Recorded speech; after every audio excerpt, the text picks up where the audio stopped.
Shalom saudara terkasih dalam Tuhan Yesus.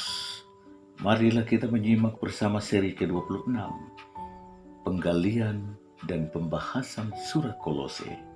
Dari Kolose 3 ayat 15 dan 16 yang berbunyi, "Hendaklah damai sejahtera Kristus memerintah dalam hatimu, karena untuk itulah kamu telah dipanggil menjadi satu tubuh, dan bersyukurlah.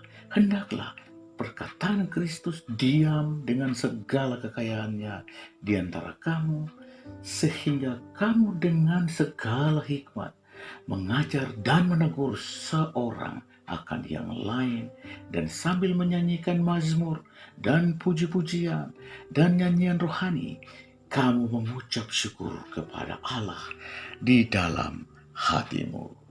Mari kita menyanyi dan berdoa dengan pujian kehendak Tuhan laksanakan.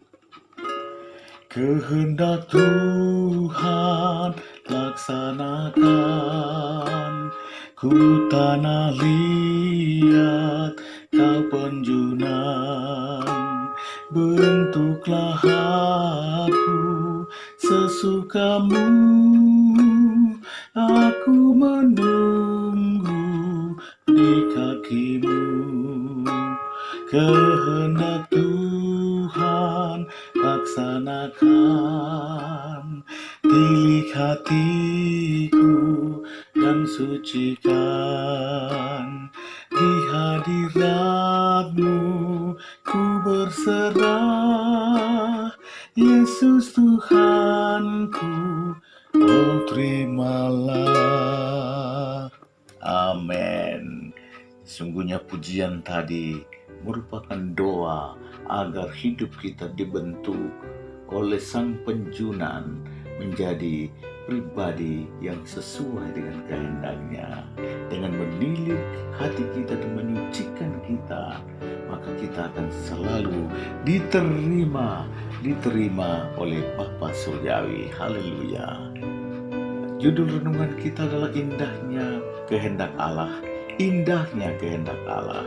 Berbicara tentang kehendak Allah, pertama berarti berbicara tentang ungkapan lain dari Taurat atau firman Allah.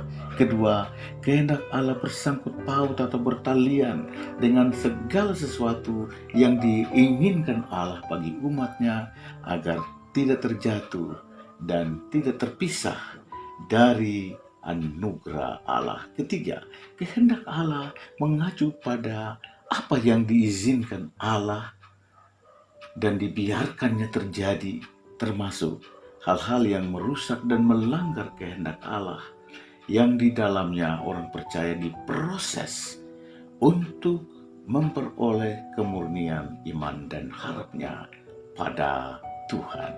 Saudara, pertanyaannya adalah, mengapa hidup menurut kehendak Allah itu indah? Pertama, karena damai sejahtera Kristus memerintah dalam hati orang percaya, dalam hati orang yang menurut kehendak Allah. Bermodalkan damai sejahtera Kristus, maka orang percaya akan tetap tenang menghadapi berbagai realitas dan goncangan kehidupan. Ketika itulah orang percaya justru dimampukan untuk berbagai damai sejahtera, berbagai kedamaian di tengah-tengah kerunyaman hidup. Kedua, karena orang yang hidup menurut kehendak Allah itu tetap teguh dalam panggilannya untuk menjadi satu di dalam tubuh Kristus. Ketika gereja mengalami skisma atau perpecahan, pribadi yang hidup menurut kehendak Tuhan akan tetap berdiri dan memediasi perpecahan supaya rujuk kembali.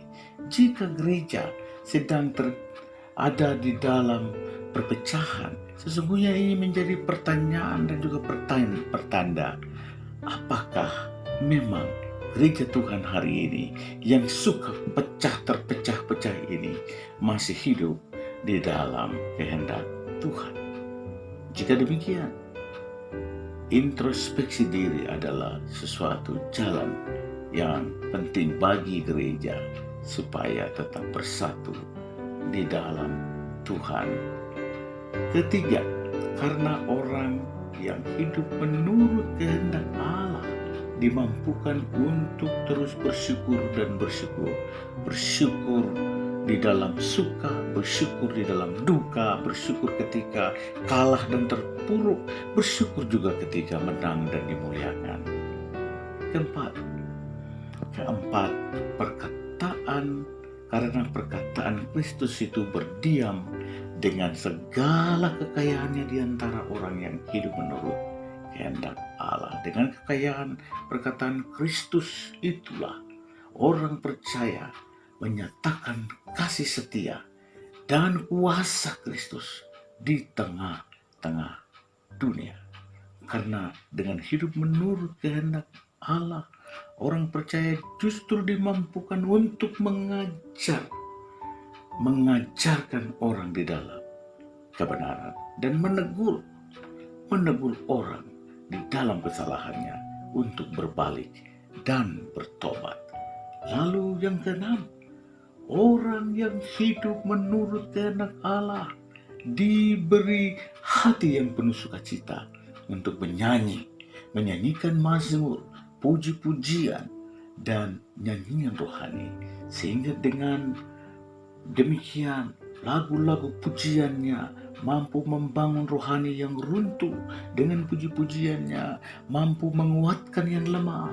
Dengan puji-pujiannya meneguhkan orang yang ragu-ragu, serta meningkatkan ketaatan dan kesetiaan kepada Tuhan. Adalah doa saya bagi Anda sekalian, kiranya Allah menggenapkan kehendak-Nya dalam dirimu dengan memahami kehendak Allah melalui firman Allah yang tertulis seperti apa yang tertulis dalam Efesus pasal 5 ayat 17, bahwa sebab itu jangan kamu bodoh, tetapi usahakanlah supaya kamu mengerti kehendak Allah. Haleluya, haleluya.